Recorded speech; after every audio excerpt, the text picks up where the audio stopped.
تو یہ باز آنا چاہیے ان بے شرموں کو، یہ امت میں تفرقہ ڈالتے، بے حیائی کرتے۔ سنو اور یاد رکھو، حضرت امام حسین نے خطبہ پڑھا نا جب جمعے والے دن، فرمایا مجھے پہچانو تو میں کون ہوں؟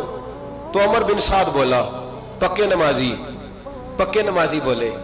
عمر بن سعد کہنے لگا حسین جلدی کر، ہمارا جمعہ لیٹ ہو رہا ہے۔